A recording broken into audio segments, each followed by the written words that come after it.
La lumière dorée de septembre filtrait à travers les vitraux de l'église Saint-Michel, créant des reflets colorés sur le petit cercueil blanc. Manon, debout face à l'assemblée, tenait fermement le microphone entre ses mains tremblantes. À 34 ans, elle avait l'habitude de parler en public, en tant qu'infirmière en oncologie pédiatrique.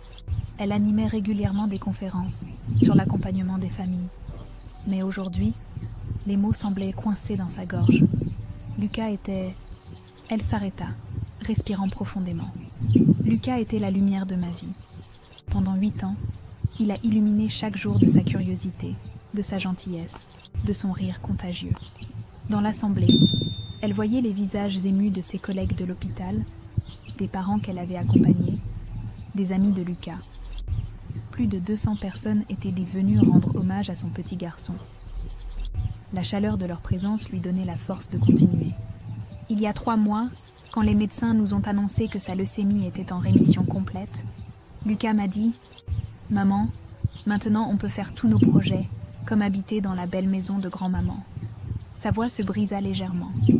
Il avait déjà choisi sa future chambre, dessiné l'endroit où il installerait son aquarium. Buzz. Son téléphone vibra dans sa poche. Elle l'ignora. Lucas nous a appris que l'amour, c'est plus fort que tout. Même aujourd'hui, même dans cette douleur, je sens son amour qui me porte. Buzz. Buzz. Les vibrations incessantes commençaient à la déconcentrer.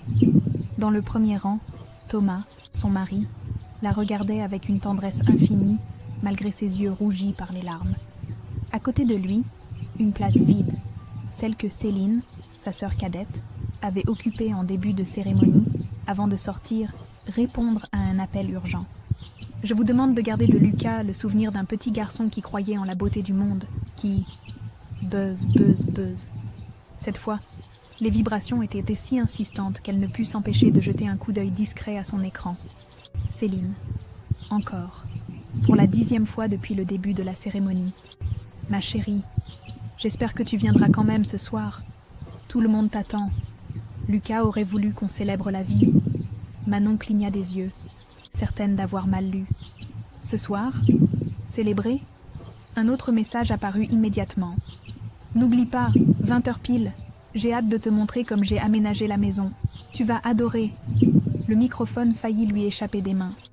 La maison? Quelle maison? Excusez-moi, murmura-t-elle à l'assemblée avant de regarder de nouveau son téléphone. Le message suivant la glaça. Pendaison de crémaillère. Venez nombreux fêter ma nouvelle vie. Adresse 47 rue des Tilleuls, 20h, 2h du matin. Dress code. Couleur vive pour célébrer la vie. 47 rue des Tilleuls. L'adresse de la maison de grand-mère. Sa maison, héritée il y a 1 an, mais qu'elle n'avait pas eu le cœur d'occuper depuis la mort de sa grand-mère adorée. La maison où Lucas et elle avaient prévu de s'installer après sa guérison, où ils avaient passé des heures à faire des plans, à rêver de leur nouvelle vie. Maman? La voix douce de Lucas résonna dans sa mémoire. 3 semaines plus tôt, dans sa chambre d'hôpital, il lui avait dit en serrant sa main « Tu sais ce qui me donne envie de guérir? C'est notre projet de maison.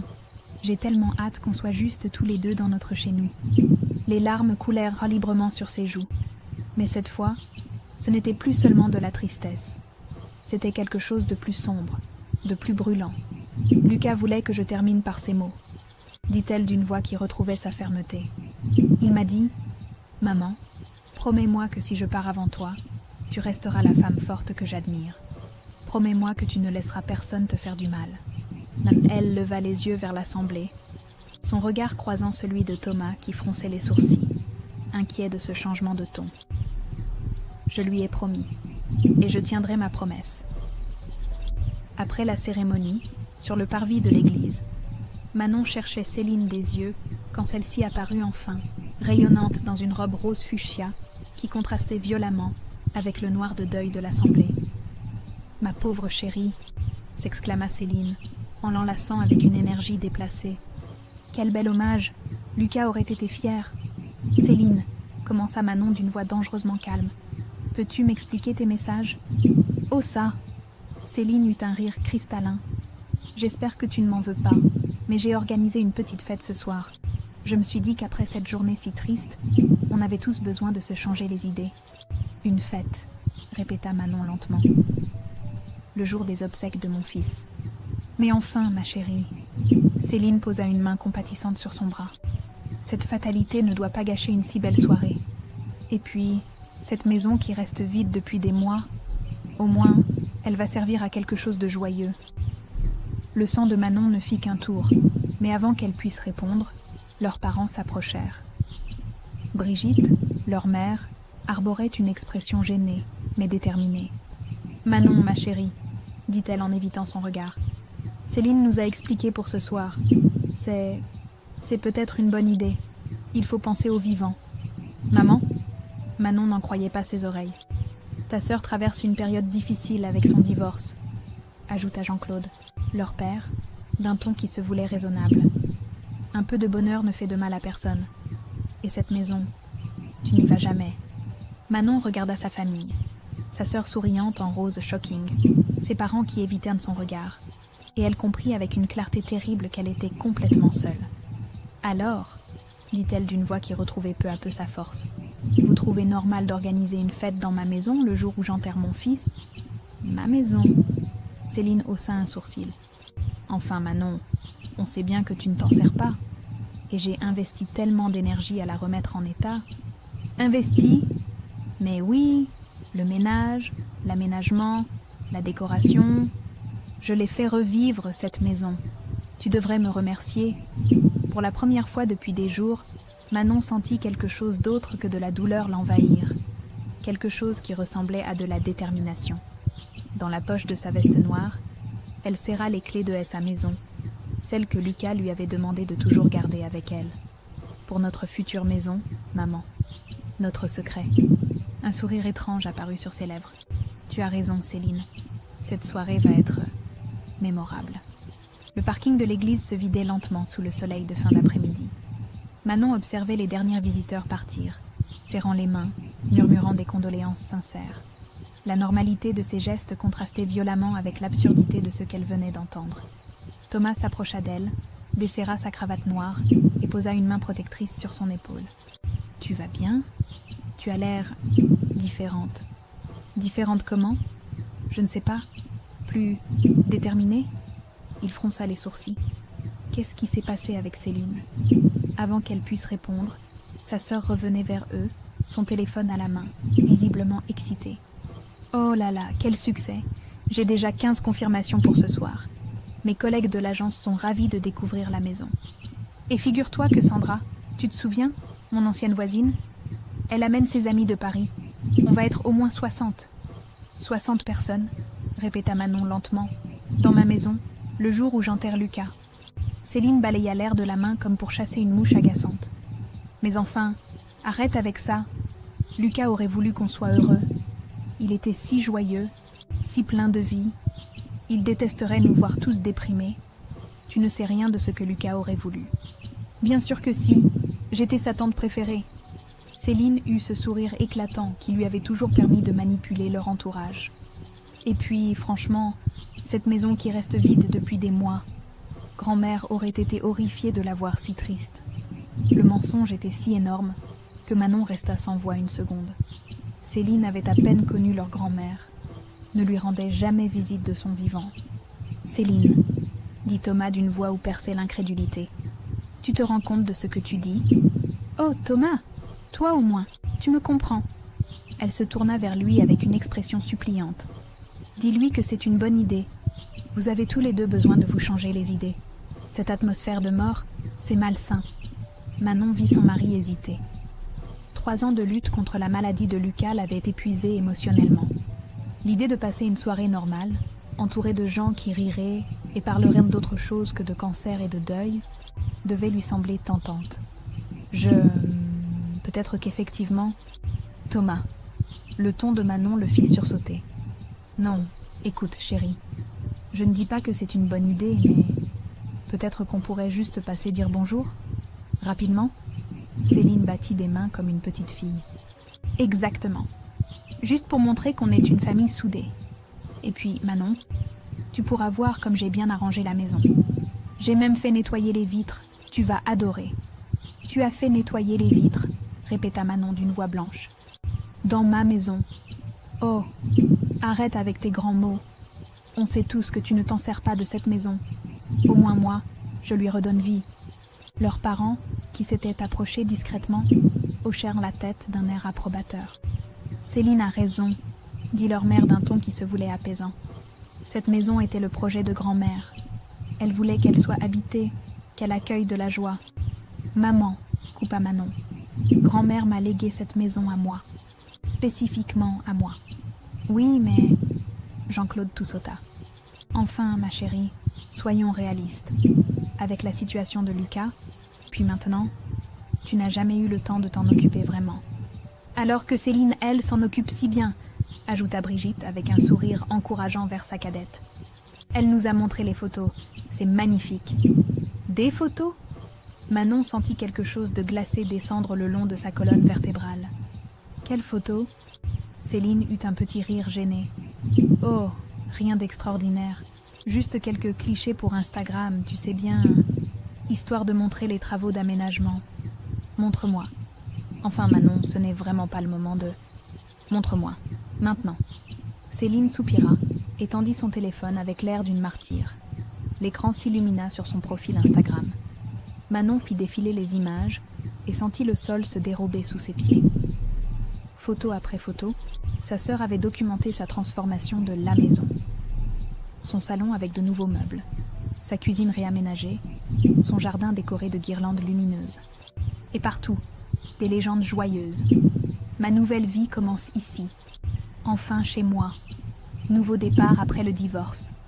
Le pire, une photo du bureau du premier étage, la pièce que Lucas avait choisie pour sa future chambre, transformée en dressing personnel de Céline. « Depuis quand ?» demanda Manon d'une voix si calme qu'elle en devenait terrifiante. « Depuis quand vis-tu dans ma maison ? Je n'y vis pas. Je l'entretiens. Je m'en occupe. Quelqu'un doit bien... » « Depuis quand, Céline ?» Sa sœur jeta un regard suppliant à leurs parents, qui détournèrent les yeux. « Depuis que Lucas a été hospitalisé la dernière fois. Tu étais si occupée, si fatiguée. J'ai pensé que je pouvais t'aider en 3 semaines. » Manon ferma les yeux. « Tu t'es installée dans ma maison pendant que je veillais mon fils mourant. Ce n'est pas comme ça que... Et maintenant, tu organises une fête. Dans Emma Maison. Le jour de ses obsèques. » Le silence qui suivit était si lourd qu'on entendait le bruit de la circulation au loin. Quelques retardataires sortaient encore de l'église, mais la famille était maintenant seule sur le parking. « Manon, » dit finalement Thomas d'une voix douce, « peut-être qu'on pourrait en discuter calmement à la maison. »« Quelle maison ?» demanda-t-elle en le regardant droit dans les yeux. « Notre appartement, ou celle où ma sœur a déjà emménagé ?» Céline laissa échapper un petit rire nerveux. « Écoute, je sais que c'est un mauvais timing, mais franchement, qu'est-ce qui t'embête ? Au moins, elle sert à quelque chose. Et puis, tous mes amis vont enfin pouvoir la voir. Je leur en parle depuis des semaines. »« Depuis des semaines, » répéta Manon. « Oui, ils sont tellement excités de venir. Sandra m'a même dit qu'elle connaissait un promoteur qui pourrait être intéressé si jamais tu voulais vendre. Ce serait gagnant-gagnant. » Cette fois, ce fut Thomas qui sursauta. « Un promoteur ? Céline, de quoi tu parles ?» Mais Manon, elle, avait compris. Tout. L'installation progressive, les photos Instagram, l'entretien soi-disant bénévole, et maintenant cette fête. Sa sœur ne s'occupait pas de sa maison par gentillesse. Elle la colonisait. « Tu sais quoi, Céline ?» dit-elle en sortant ses clés de sa poche. « Tu as raison sur un point. Cette soirée va être absolument inoubliable. » Et pour la première fois depuis des jours, Manon sourit. Un vrai sourire. De retour dans leur petit appartement du centre-ville, Manon s'effondra sur le canapé, encore vêtue de sa robe noire. Les murs étaient découverts des dessins de Lucas, ses jouets soigneusement rangés dans des cartons qu'elle n'avait pas eu le courage d'ouvrir. Thomas se servit un verre de vin, ses mains tremblant légèrement. « Je n'arrive pas à croire ce qui vient de se passer, » murmura-t-il. « Ta sœur a complètement perdu la tête. » Manon sortit son téléphone et ouvrit Instagram. Le profil de Céline était encore plus révélateur maintenant qu'elle savait quoi chercher. Poste après poste, sa sœur avait documenté son installation progressive. Nouvelle déco pour nouveau départ. Enfin un espace à moi. Bye bye l'ancien moi. Regarde ça. dit-elle en montrant l'écran à Thomas. Il y a 3 semaines. Enfin, chez moi après tant d'épreuves. 3 semaines, Thomas. Pile quand Lucas. Sa voix se brisa. Thomas vint s'asseoir près d'elle et regarda les photos défiler. Mon Dieu, elle a changé tous les meubles du salon. Et regarde, elle a même accroché ses propres photos au mur. Manon continua à faire défiler et soudain s'arrêta net. Une photo la fit blêmir. La chambre qu'elle et Lucas avaient choisie ensemble, transformée en bureau dressing personnel de Céline. Au mur, là où devait être installé l'aquarium de Lucas, pendait une grande glace entourée d'ampoules de stars. Elle a pris sa chambre, chuchota-t-elle. Thomas serra les poings. Comment a-t-elle osé, et nos parents qui la soutiennent? Ils ne savent pas, dit Manon d'une voix étrangement calme. Ils ne savent pas que cette chambre était pour Lucas. Elle se leva et se dirigea vers la commode où elle gardait les carnets de dessin de son fils. Le dernier était resté ouvert à la page où il avait croqué leur projet. Ma chambre dans la maison de grand-maman. On y voyait un lit près de la fenêtre, un bureau pour ses devoirs, et dans le coin, un grand aquarium rectangulaire. Il avait tout planifié, murmura-t-elle en caressant le dessin. Il m'avait même demandé si on pourrait peindre les murs en bleu ciel. Son téléphone sonna. Céline. Allô ma chérie. J'espère que tu n'es pas fâchée pour tout à l'heure. Tu sais comme je tiens à toi. Céline. Écoute, je voulais te dire... Si tu veux, tu peux venir plus tôt ce soir. Vers 19h. Comme ça, on pourra parler tranquillement avant que les autres arrivent. Manon ferma les yeux. Dans sa voix, elle entendait la manipulation habituelle. Ce mélange de fausse tendresse et de chantage affectif que Céline maîtrisait depuis l'enfance. Tu sais, continua sa sœur, j'ai une surprise pour toi. J'ai refait la déco de la chambre du haut. Tu vas adorer. La chambre de Lucas. Ah oui? Oui. J'en ai fait un espace multiforme. Bureau, dressing, coin détente. C'est très feng shui. Beaucoup plus fonctionnel qu'une simple chambre d'enfant qui ne servait à rien. Le combiné faillit exploser dans la main de Manon. Thomas la regardait, inquiet de voir son visage devenir livide. Qui ne servait à rien, répéta-t-elle. Enfin, tu comprends ce que je veux dire. Maintenant, cette pièce a une vraie utilité. Manon raccrocha sans un mot et se dirigea vers la fenêtre. En bas, la vie continuait. Les gens rentrèrent du travail. Les enfants jouaient dans la cour de l'école d'en face. Qu'est-ce qu'elle a dit? Demanda Thomas. Elle a transformé la chambre de Lucas en bureau dressing. Elle trouve que c'est plus fonctionnel qu'une chambre d'enfant, qui ne servait à rien. Le silence qui suivit était lourd de rage contenue. On y va, dit finalement Manon. Quoi? On y va ce soir. À cette fête. Elle se tourna vers Thomas, et il y vit une détermination qu'il ne lui connaissait pas. Il est temps que ma sœur comprenne à qui appartient vraiment cette maison. Dans le tiroir de la commode, elle prit les clés de la maison et les papiers de succession. Puis elle glissa dans son sac le dernier dessin de Lucas. « Cette fois, murmura-t-elle, c'est moi qui vais lui faire une surprise. » 22h30. La rue des Tilleuls résonnait de musique et de rire. Des dizaines de voitures étaient garées devant la maison de grand-mère, transformée en véritable boîte de nuit. Toutes les fenêtres étaient illuminées, et on apercevait des silhouettes qui dansaient à travers les rideaux tirés. Manon et Thomas restèrent un moment dans leur voiture, observant le spectacle. « Mon Dieu, » murmura Thomas. « On dirait qu'il y a au moins 60 personnes là-dedans. 60 personnes qui fêtent dans ma maison le jour où j'ai enterré mon fils. » Manon sortit de la voiture, tenant fermement ses clés et les papiers de succession. Elle avait troqué sa robe noire contre un jean et un pull simple, mais son regard était déterminé. Ils contournèrent la propriété jusqu'à la porte de service. Les clés tournèrent sans difficulté dans la serrure. Céline n'avait pas changé les verrous. À l'intérieur, le choc fut immédiat. Le salon de grand-mère avait été entièrement réaménagé avec des meubles modernes. Les photos de famille avaient disparu, remplacées par des toiles abstraites. Même l'odeur avait changé, fini le parfum de lavande de grand-mère, place aux bougies parfumées au jasmin. La musique était si forte qu'elle couvrait leurs pas. Ils progressèrent discrètement vers le salon principal. Céline était là, radieuse au centre d'un groupe d'amis, un verre de champagne à la main. Elle portait une robe dorée qui scintillait sous les lumières. « Et c'est là que j'ai eu le déclic », disait-elle en riant. « Je me suis dit, Céline, tu mérites mieux. Cette maison m'attendait. Elle est magnifique, » s'extasia une femme blonde. « Tu as un goût parfait. »« Merci, j'ai tout refait moi-même.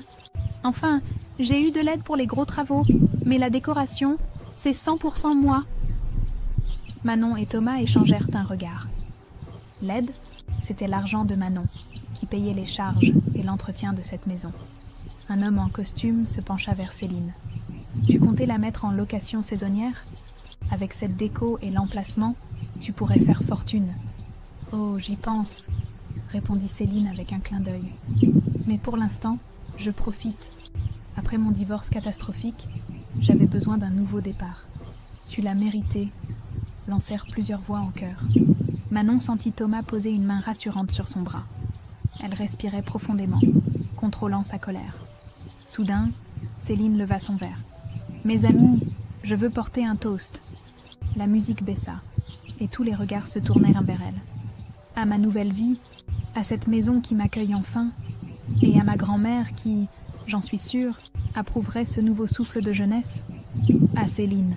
crièrent les invités en levant leurs verres.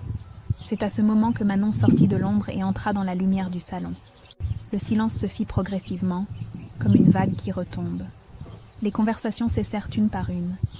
Les regards se tournèrent vers cette femme en jean et pull sombre, qui venait d'apparaître au milieu de la fête. Céline pâlit, mais garda son sourire de façade. « Manon, quelle surprise! Tu es finalement venue. Bonsoir, » dit Manon d'une voix calme qui porta dans tout le salon. « Bonsoir tout le monde. » Elle avança au centre de la pièce, sous les regards interrogateurs des invités. « Je me présente, je m'appelle Manon, et bienvenue chez moi. » Elle sortit calmement les actes de propriété de son sac et les posa sur la table basse. « Cette maison m'appartient légalement depuis 1 an, suite au décès de ma grand-mère. » Les murmures commencèrent à s'élever dans l'assistance. Céline tentait désespérément de garder contenance. « Manon, enfin, qu'est-ce que tu fais ? On peut en parler plus tard. » Mais Manon continua, imperturbable. « Aujourd'hui, j'ai enterré mon fils Lucas. Il avait 8 ans.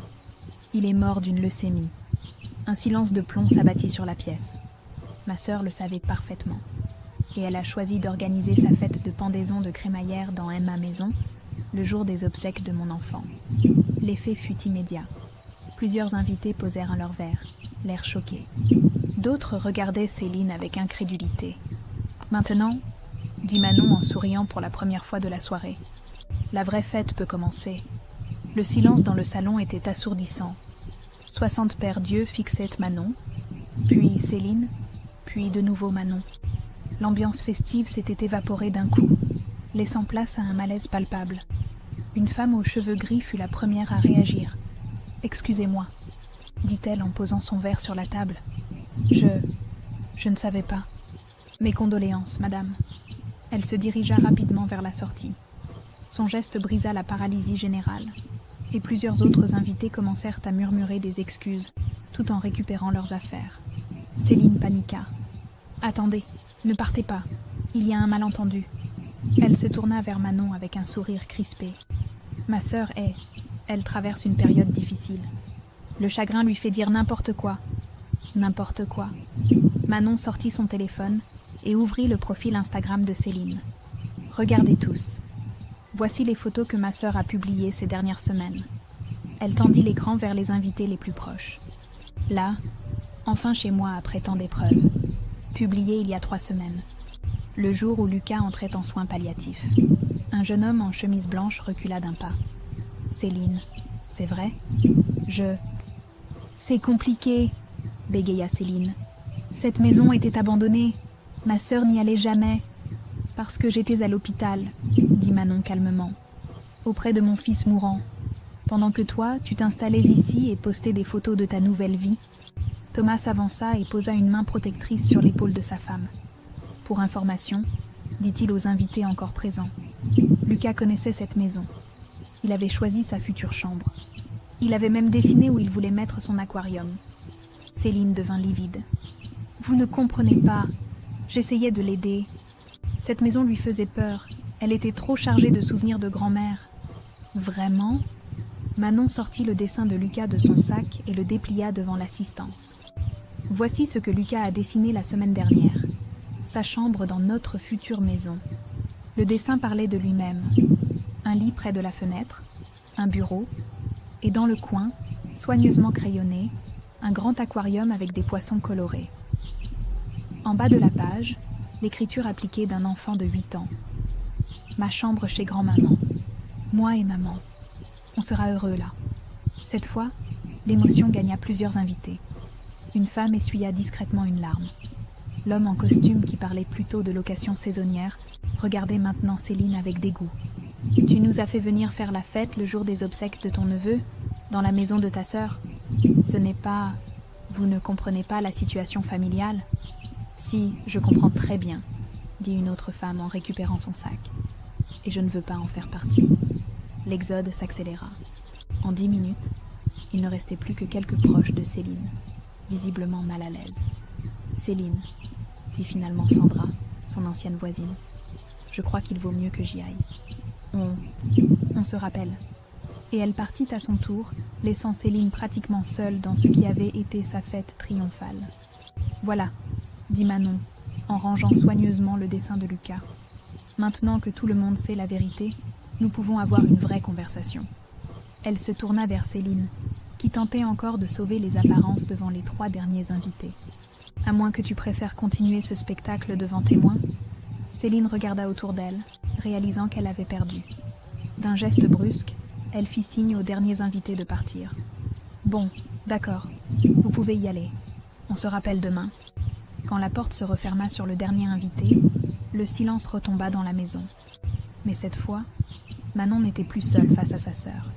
Cette fois, c'était elle qui tenait les cartes. La maison, soudain silencieuse après le départ des invités, semblait reprendre son souffle. Des verres abandonnés traînaient partout, témoins de la fête avortée. Céline, toujours dans sa robe dorée, avait perdu de son éclat. « Bon, » dit-elle en tentant de retrouver son assurance. « Tu as fait ton petit spectacle. Tu es contente ?» Manon ne répondit pas. Elle se dirigea vers l'escalier. « Où tu vas ?» s'inquiéta Céline.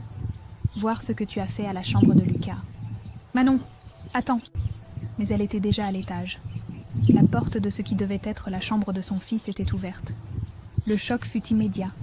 L'espace avait été transformé en suite parentale luxueuse. Un grand lit trônait au centre, entouré d'une coiffeuse à miroir et d'un dressing ouvert sur tout un mur. Exactement là où Lucas avait prévu son aquarium, se dressait maintenant une imposante armoire à bijoux. Thomas, qui l'avait suivi, laissa échapper un sifflement incrédule. « Elle a tout refait !» Céline apparut dans l'encadrement, essoufflée. « Écoute, je peux tout expliquer.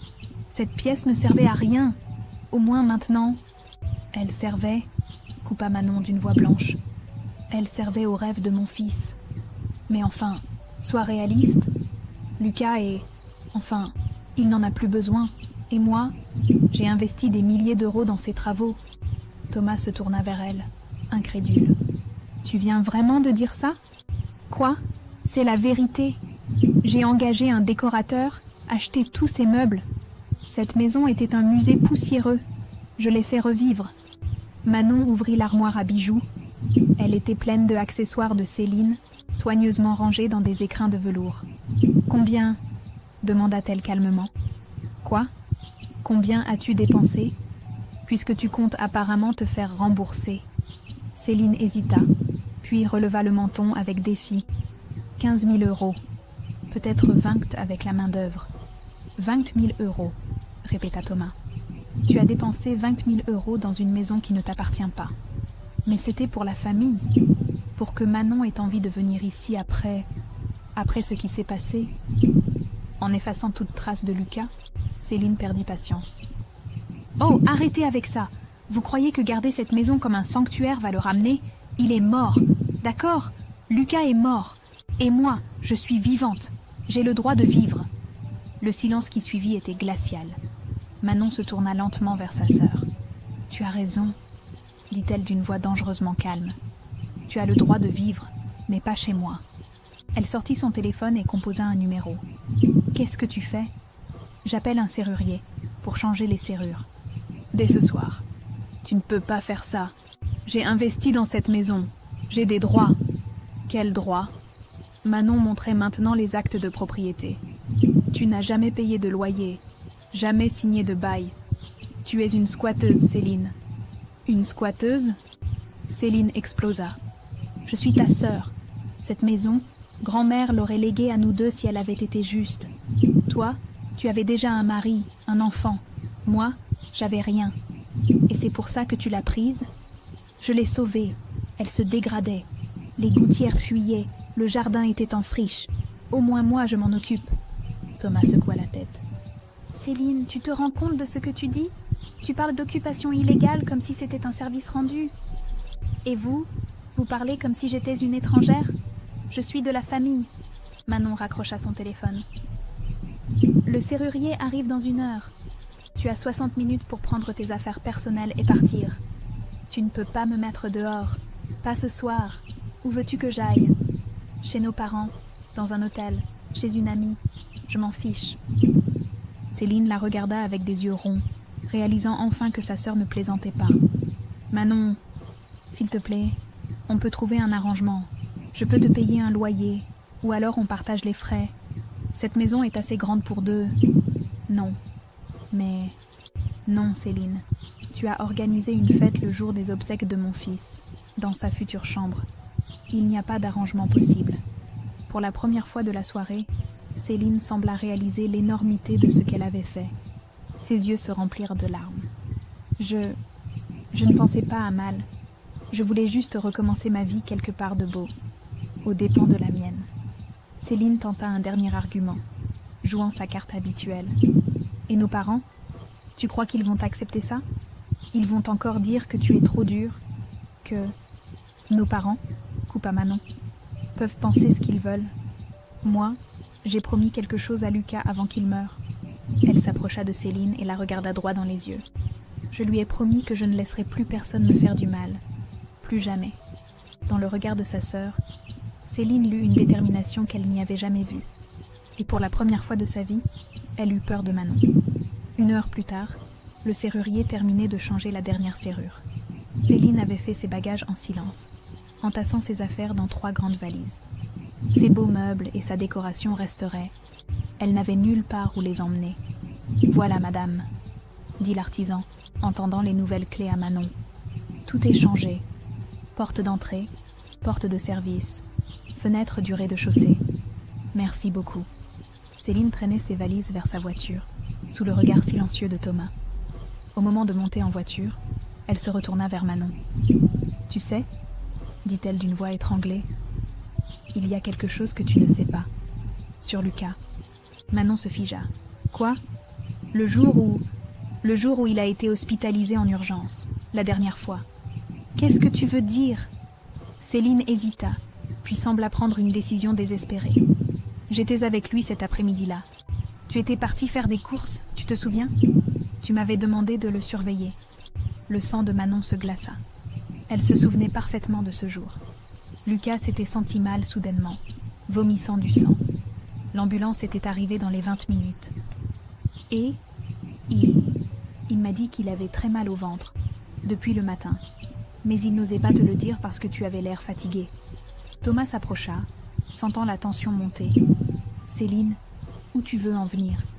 Je lui ai dit d'attendre que tu reviennes, que c'était sûrement rien, que tu en avais assez de ces petits bobos. » Manon eut l'impression que le sol se dérobait sous ses pieds. « Tu as dit quoi ? » J'ai pensé qu'il exagérait. Il se plaignait tout le temps. Et toi, tu étais si stressée, si fatiguée. J'ai voulu t'éviter une fausse alerte de plus. Combien de temps ?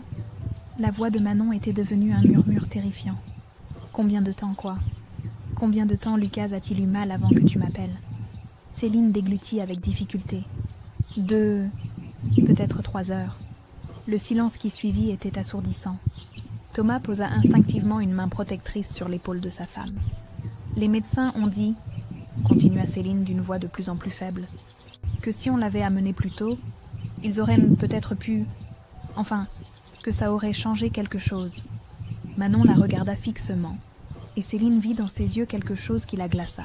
« Tu es en train de me dire, » articula Manon très lentement, « que tu as laissé Lucas souffrir pendant 3 heures parce que tu ne voulais pas me déranger. Je ne savais pas que c'était grave. Je pensais... » « Tu pensais quoi ? Qu'un enfant en chimiothérapie qui vomit du sang, c'est normal. » « Manon, je suis désolée. J'ai fait une erreur de jugement. J'ai voulu bien faire. » Thomas secoua la tête, écœuré. « Une erreur de jugement ? Céline, tu parles de la vie d'un enfant. Je sais. Vous croyez que je ne le sais pas ? Vous croyez que je ne m'en veux pas ? » Manon s'avança vers sa sœur, et celle-ci recula instinctivement. « Non, dit-elle d'une voix glaciale. Je ne crois pas que tu t'en veuilles. Parce que si tu t'en voulais vraiment, tu n'aurais jamais organisé cette fête. Tu n'aurais jamais pris sa chambre. Tu n'aurais jamais transformé sa mort en opportunité immobilière. Ce n'est pas... Si, c'est exactement ça. Tu as peut-être raccourci la vie de mon fils par négligence, et maintenant tu danses sur sa tombe. » Céline éclata en sanglots, mais Manon ne bougea pas d'1 millimètre. « Pars, dit-elle simplement. Pars maintenant. Avant que j'appelle la police pour leur expliquer ta version des dernières heures de Lucas. » Céline monta précipitamment dans sa voiture et démarra en trombe, ses phares disparaissant dans la nuit. Thomas prit Manon dans ses bras. Elle tremblait, mais ne pleurait pas. « Tu crois que c'est vrai ? » demanda-t-il doucement. « Je ne sais pas. Mais même si c'est faux, même si elle a inventé ça pour me culpabiliser, » elle leva les yeux vers lui. « Ça ne change rien à ce qu'elle a fait ce soir. »« Non, » approuva Thomas. « Ça ne change rien. » Ils regardèrent ensemble la maison de grand-mère, enfin redevenue la leur. « Rentrons chez nous, » murmura Manon. Et pour la première fois depuis des semaines, ce mot avait enfin un sens. Le lendemain matin, Manon agissait avec une détermination méthodique. Installée dans la cuisine de sa maison, elle passait ses coups de téléphone un par un. « Bonjour, maître Dubois, c'est Manon. Je souhaite porter plainte pour violation de domicile et occupation illégale de ma propriété. » Thomas préparait le café, admirant cette nouvelle version de sa femme. Fini la Manon fragile et hésitante. Celle qui lui faisait face avait une force tranquille qu'il ne lui connaissait pas.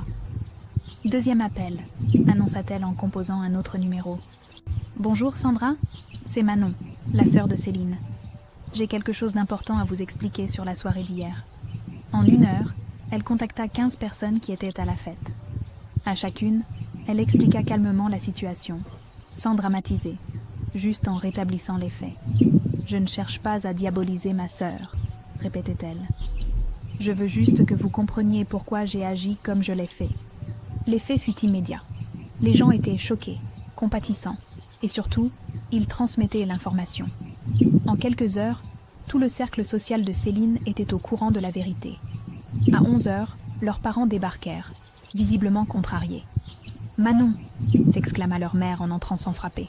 « Qu'est-ce que c'est que cette histoire ? Céline nous a appelés en pleurs. Elle dit que tu l'as mise dehors. »« Bonjour maman. Bonjour papa. » Manon ne se leva même pas de sa chaise. « Asseyez-vous, nous devons parler. Il n'y a rien à discuter. C'est ta sœur. Tu ne peux pas... »« Maman !» La voix de Manon était si ferme que Brigitte se tut instantanément. Céline s'est installée dans ma maison sans permission pendant que Lucas était mourant. Elle a organisé une fête le jour de ses obsèques. Elle a transformé sa future chambre en suite personnelle. Maintenant, expliquez-moi en quoi je suis la méchante de l'histoire. Jean-Claude tout sauta, mal à l'aise. Enfin, Céline traverse une période difficile. Son divorce, ses problèmes financiers. Elle avait besoin d'aide. Et moi, j'avais besoin de quoi, papa ? Pendant que mon fils mourait, pendant que je passais mes nuits à l'hôpital, j'avais besoin de quoi ? Brigitte tenta une dernière carte. Tu as toujours été jalouse de ta sœur, depuis petite. Elle a du charme, elle plaît. Alors que toi, alors que moi. Thomas se leva brusquement, furieux. Alors qu'elle passait ses journées à sauver des vies à l'hôpital et ses nuits au chevet de notre fils, ce n'est pas ce que je voulais dire. Si, coupa Manon calmement, c'est exactement ce que vous vouliez dire. Et c'est pour ça que cette conversation se termine maintenant. Elle se leva et ouvrit la porte d'entrée. Vous avez le choix. Soit vous acceptez que votre fille préférée a mal agi et vous présentez des excuses. soit vous partez et vous ne remettez plus les pieds chez moi. Ah, le silence qui suivit était lourd de non-dits et de reproches accumulés pendant des années. Tu ne peux pas nous forcer à choisir entre nos deux filles, dit finalement Jean-Claude. Je ne vous force à rien. Mais moi, j'ai choisi. J'ai choisi de protéger la mémoire de Lucas et ma propre dignité. Si ça vous pose un problème, la porte est ouverte. Brigitte regarda sa fille avec une expression entre colère et incompréhension. On ne te reconnaît plus, Manon. Tant mieux, répondit-elle sans hésiter. L'ancienne Manon se laissait marcher dessus. La nouvelle a appris à se respecter. Leurs parents partirent sans un mot de plus. Thomas referma la porte et prit Manon dans ses bras. « Tu regrettes ?» demanda-t-il doucement. « Non. Pour la première fois depuis longtemps, j'ai l'impression d'être fidèle à moi-même. » L'après-midi, le téléphone sonna. C'était Maître Dubois, son avocat. « Bonne nouvelle, Manon. Céline ne contestera pas. Elle accepte de payer les frais de procédure et de ne plus jamais remettre les pieds sur votre propriété. Elle demande à récupérer ses meubles. » Manon regarda autour d'elle. La décoration de Céline était partout. Mais soudain, elle ne la voyait plus comme une intrusion. C'étaient juste des objets. Elle peut les garder, dit-elle. Qu'elle garde tout. Moi, j'ai ce qui compte vraiment. Et c'est quoi ? Demanda Thomas, curieux. Manon sourit. Un vrai sourire, lumineux. J'ai ma maison. J'ai ma dignité. Et j'ai la certitude que Lucas serait fier de la femme que je suis devenue. Ce soir-là, pour la première fois depuis des mois, Manon dormit paisiblement. Dans sa maison, dans sa vie, enfin libre. 6 mois plus tard, la maison de grand-mère avait retrouvé son âme. Manon avait gardé la décoration moderne de Céline, mais y avait ajouté sa propre chaleur. Photos de Lucas souriante au mur, ses dessins encadrés avec amour, et dans le salon, son aquarium préféré où nagèrent des poissons colorés. Ce matin-là, Thomas la trouva dans ce qui avait été le bureau dressing de Céline, maintenant transformé en atelier lumineux. « Tu fais quoi ?» demanda-t-il en s'asseyant sur le rebord de la fenêtre. « Je prépare l'atelier de demain. 5 familles viennent avec leurs enfants malades. On va faire de l'art-thérapie. » Depuis 3 mois, Manon organisait des rencontres hebdomadaires pour les familles suivies à l'hôpital. Dans cette pièce baignée de lumière, les enfants peignaient, sculptaient, oubliaient momentanément leur maladie. Leurs parents trouvaient réconfort et entraide. L'association grandit, continua-t-elle en disposant des pinceaux. La mairie veut nous subventionner. Et le service pédiatrie nous envoie de plus en plus de familles. Thomas sourit. Sa femme avait trouvé sa mission. Elle rayonnait comme il ne l'avait plus vue depuis des années. « Au fait, dit-il mystérieusement, j'ai quelque chose pour toi. » Il sortit de sa poche une enveloppe froissée. Je l'ai trouvée hier en rangeant les dernières affaires de Lucas. Elle était cachée dans son sac d'école. Manon reconnut immédiatement l'écriture appliquée de son fils. L'enveloppe portait l'inscription. « Pour maman, si je pars en voyage très loin. » Les mains tremblantes, elle ouvrit la lettre. « Ma maman chérie, si tu lis ça, c'est que je suis partie rejoindre grand-maman et les étoiles. Ne pleure pas trop longtemps, d'accord ? Je veux te dire des choses importantes. D'abord, tu as été la meilleure maman du monde. Même quand j'étais malade, tu trouvais toujours le moyen de me faire rire. Tu te souviens de nos projets pour la maison de grand-maman ? J'espère que tu y habiteras et que tu y seras heureuse. Deuxièmement, ne sois plus jamais triste à cause des gens méchants. Tu vaux 1000 fois plus qu'eux. Papa me l'a dit. Tu es la personne la plus courageuse qu'il connaît. Moi aussi, je le pense. J'ai caché un trésor pour toi dans ma future chambre. Cherche derrière la plainte près de la fenêtre. C'est mon cadeau pour quand tu auras besoin de te rappeler combien je t'aime. Maman, promets-moi d'être heureuse. Trouve-toi une nouvelle famille avec des gens qui t'aiment vraiment. Et si un jour tu as un autre bébé, dis-lui que son grand frère Lucas veille sur lui depuis les étoiles. Je t'aime plus que tous les poissons de tous les aquariums du monde. Ton fils pour toujours, Lucas PS. Merci de m'avoir appris que l'amour, c'est plus fort que tout. Maintenant, c'est à ton tour d'en recevoir plein.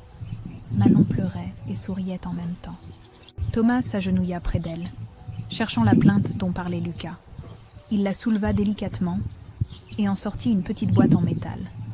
À l'intérieur, toutes les économies de Lucas, 47 € en pièces, une photo de tous les 3 prises l'été précédent, et un petit mot. pour que maman s'achète quelque chose qui la rend heureuse quand elle pensera à moi. Ce petit bonhomme, murmura Thomas, ému aux larmes. Manon serra la lettre contre son cœur. Dehors, le printemps explosait dans le jardin de grand-mère. La vie continuait, belle et fragile. « Tu sais, dit-elle à Thomas, je crois qu'il a eu raison sur tout. J'ai trouvé ma nouvelle famille. » Ah oui? Elle désigna les photos sur son bureau. Les enfants de l'atelier, leurs parents, les collègues de l'hôpital qui l'aidaient, Sarah, son amie fidèle. Eux, tous ceux qui m'aiment vraiment. Lucas m'a appris à reconnaître l'amour sincère. Thomas l'a pris dans ses bras. Et nous? On en fait partie de ta nouvelle famille? Toi? Elle l'embrassa tendrement. Toi, tu es mon pilier. Celui qui a tenu bon même quand tout s'écroulait. Ce soir-là, ils dînèrent dans le jardin sous les étoiles. Manon avait invité Sarah et quelques familles de l'association. Les rires d'enfants résonnaient dans la maison de grand-mère, comme Lucas l'aurait voulu. En regardant ces visages souriants autour de sa table, Manon comprit que le plus beau cadeau de son fils n'était pas caché dans une boîte. C'était cette capacité à transformer sa douleur en amour pour les autres, à changer le monde, un sourire à la fois. « Merci mon cœur », chuchota-t-elle vers les étoiles. « Tu avais raison, l'amour c'est vraiment plus fort que tout. » Et quelque part dans le ciel, elle était certaine que Lucas souriait.